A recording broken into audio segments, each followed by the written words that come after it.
Hey everyone, Video Game Lovey here, and I'm back from Southeast Game Exchange. This is going to be pickups of both days. So what I picked up in day 1 and day 2, and I'm not going to do it in any order. I guess we'll go from, the consoles and then the handhelds, because the majority of the games I bought are from handhelds. So the first thing I want to show you guys is this bag.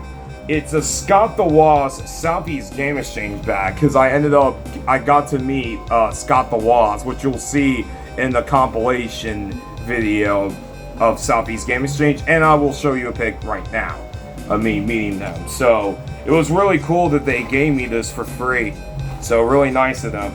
So let me first get to perhaps the big pickup. So the big pickup that I got was actually my last pickup, and I thought this was really cool, and I really had to pick it up.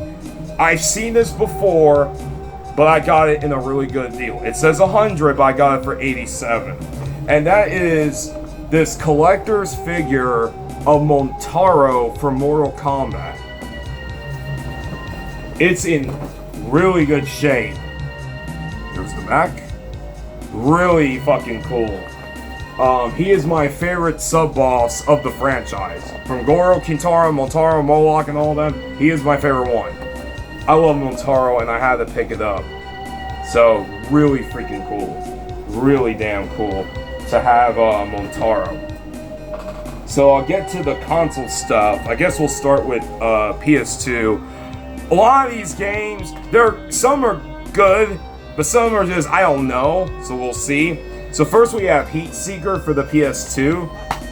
It's complete. I don't remember if I picked up this game before. It's basically a clone of Ace Combat and Cars Major National Championship.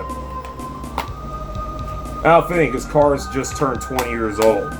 I'm pretty sure this is a decent game. We'll see how this game turns out. Alrighty, we have 2 Super Famicom games. Well, 2 Super Nintendo games. We have Kirby Superstar and Super Ghouls and Ghosts. I got them really cheap. It's like they're platforming games, so I could play them in Japanese. No difference. And I was able to remove the tabs of my Super Nintendo, so now I could play them with ease. So, really cool to get these 2 games. Next up we have Comix Zone for the Genesis. Now I used to have this game, and what happened was my copy stopped working for no reason. I don't know what happened. I opened it up, cleaned it multiple times, it would not work. So now it's really nice that I was able to get another copy of this game, and for some reason there's some stuff in the back. Country Junction book must be returned. Okay, that's really weird.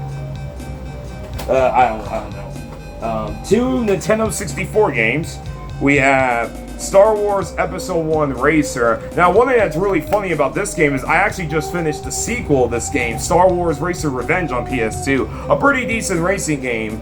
So, I'm really excited to play this one, and Perfect Dark on N64. One thing I'm a little worried about is the frame rate. I know that there's some gunk here. I could get rid of that with Gugon with ease. So, I never finished Perfect Dark, so that's why I wanted to play it.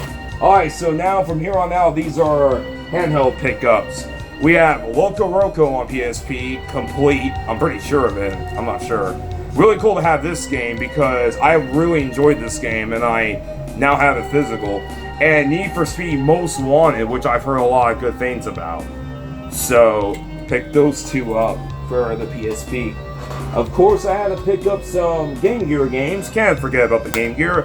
We have GP Rider. I thought I actually had this game. It turns out I did not. So, I almost did not pick it up, but I picked it up. And Super Battle Tank for the Game Gear.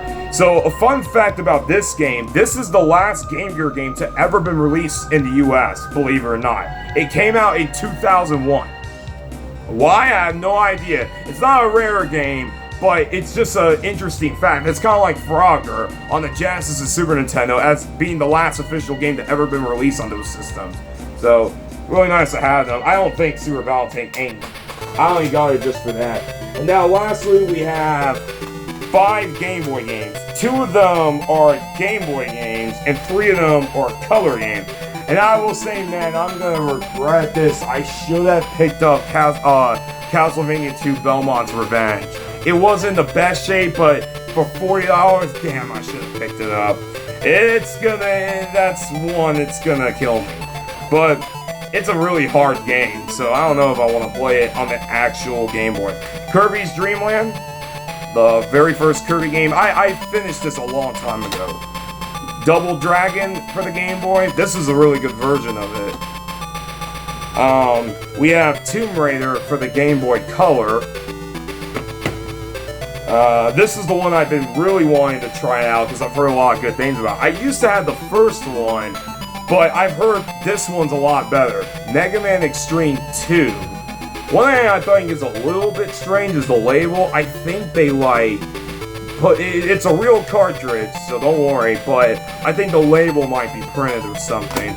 And last but not least, Mario Tennis, which is actually an RPG, similar to Mario Golf, so I need to get that game as well.